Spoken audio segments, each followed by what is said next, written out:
Bismillahirrahmanirrahim. This is Jahazeb Aziz. You are watching your favorite YouTube channel, United School System Official.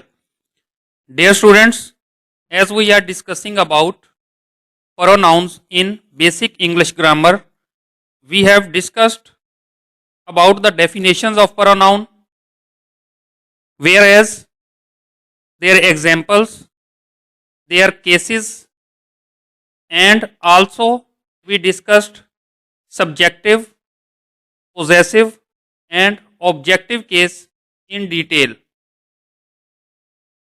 After that, we studied about different kinds of pronoun, where we studied personal pronouns, their usage, and demonstrative pronoun, reflexive or emphatic pronoun, and later on we discussed them and quoted their examples in different sentences to make you better understand. Today we are going to discuss about the fourth kind of pronoun, that is indefinite pronoun. Dear students, indefinite pronoun जैसा कि नाम से जाहिर है, हम एक लफ्ज़ बोलते हैं डेफिनेट. डेफिनेट का मतलब होता है यकीनन, वाकई, जिसके बारे में हमें पता हो. जैसे मैं एक एग्जाम्पल आपको देता हूँ, I will definitely go there. मैं यकीनन वहाँ पर जाऊँगा, यानी इस बात का यकीन है कि मैं वहाँ पर जाऊँगा. तो डेफिनेट इसका मतलब है यकीन के लिए, जिसके बारे में हमें बिफोर हैंड पता हो कि किसकी बात हो रही है. और इनडेफिनेट प्रोनाउन तो जैसे कंप्लीट है एक वर्ड आपके पास और इनकम्प्लीट है, इसी तरह डिफरेंस है और इनडिफरेंस है. तो इसी तरह डेफिनेट और इनडेफिनेट इसका अपोजिट होगा, जिसका मतलब है कि मुतलिक या ऐसी चीज़ जिसके बारे में मुकम्मल तौर पर कुछ ना कहा जा सके कि ये किसके बारे में बात हो रही है, इसको हम इनडेफिनेट या मुतलिक कहते हैं. तो इनडेफिनेट के अंदर हमारे पास टेंसेस के टॉपिक्स के अंदर भी ये वर्ड इस्तेमाल होगा, जिसमें present indefinite tense, past indefinite tense और फ्यूचर इनडेफिनेट टेंस. लेकिन आज हम प्रोनाउंस के अंदर इसी वर्ड को इस्तेमाल कर रहे हैं कि प्रोनाउन इनडेफिनेट कौन से होंगे. तो इसकी डेफिनेशन को हम डिस्कस करते हैं. The pronouns which show undetermined person, place or thing. यानी ये ऐसे अल्फाज हैं, ऐसे प्रोनाउन हैं जो कि ऐसी जगह, चीज या शख्स को जाहिर करते हैं, उसके लिए इस्तेमाल करते हैं जिसके बारे में हमें पता नहीं होता. इसकी एग्जाम्पल में अगर हम आए तो हमारे पास है somebody, anybody, one, none और सम. अब इनडेफिनेट प्रोनाउन और डिस्ट्रीब्यूटिव प्रोनाउन में माइनर सा डिफरेंस है, उसके जस्ट यूजेज में डिफरेंस होगा कि जो डिस्ट्रीब्यूटिव प्रोनाउन है सेंटेंस के अंदर ही हम उनकी पहचान कर सकते हैं कि ये एज अ इंडेफिनेट प्रोनाउन इस्तेमाल हो रहे हैं या डिस्ट्रीब्यूटिव प्रोनाउन इस्तेमाल हो रहे हैं. इस चीज़ को हम जब इनडेफिनेट प्रोनाउन और डिस्ट्रीब्यूटिव प्रोनाउन का हम डिफरेंस डिस्कस करेंगे, वहाँ पर आपका कॉन्सेप्ट क्लियर करने की कोशिश करेंगे.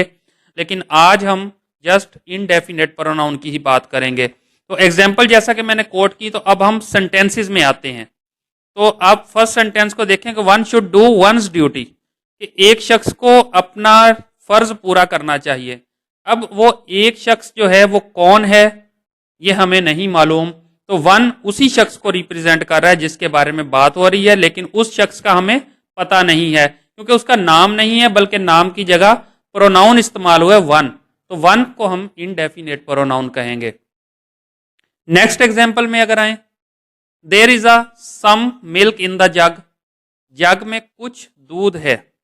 तो यहां पर सम जो है ये क्वांटिटी को शो कर रहा है, लेकिन एग्जैक्ट क्वांटिटी को शो नहीं कर रहा. ये जस्ट हमें बता रहा है कि कुछ दूध है एक जग के अंदर. तो कुछ दूध से मुराद, अब कोई शख्स इसको 2 लीटर भी ले सकता है, कोई शख्स इसे 4 लीटर भी ले सकता है और कोई शख्स इसे 1 लीटर भी ले सकता है. यानी ये एग्जैक्टली हमें उसकी मिकदार, उसकी क्वांटिटी के बारे में नहीं बता रहा. तो इसका मतलब है कि जो सम है वो भी इनडेफिनेट प्रोनाउन कंसीडर किया जाएगा। नेक्स्ट एग्जाम्पल है all is well that ends well.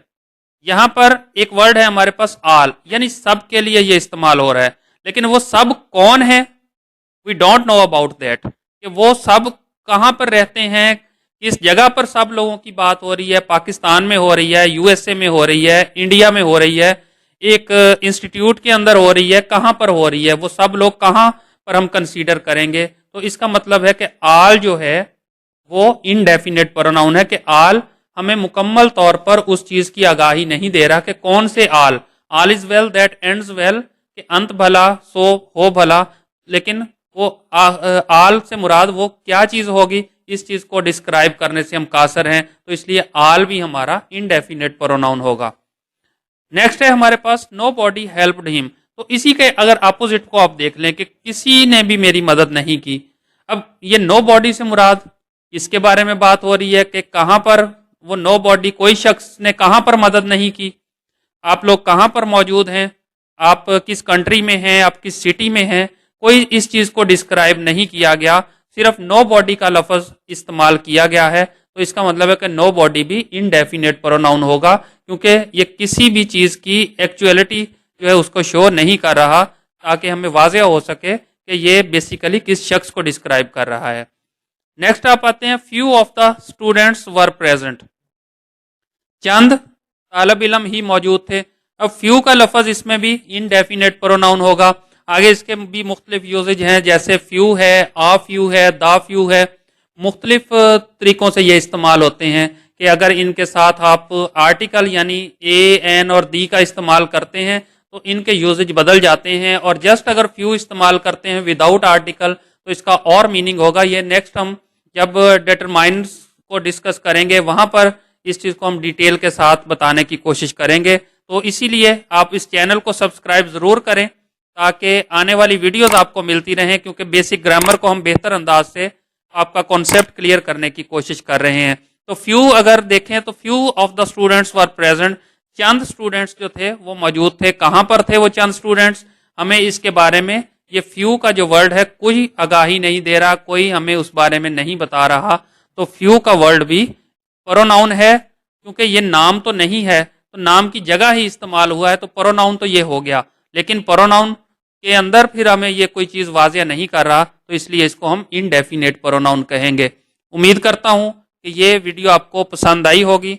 Video पसंद आई हो तो वीडियो को लाइक जरूर किया करें, और आपके माइंड में कोई भी क्यूरी हो तो कमेंट बॉक्स में आप लोग उसको जरूर मेंशन करें, क्योंकि यही एक मेथड है जिससे हमें पता चलेगा कि हमारे लेक्चर जो हैं वो कितने इफेक्टिव हो रहे हैं, कहाँ पर हमें इम्प्रूव करने की ज़रूरत है, आप लोग कहाँ से अंडरस्टैंड नहीं कर पा रहे, ताकि हम बेहतर वीडियोस बनाने की कोशिश करें। Thank you very much. अस्सलाम वालेकुम।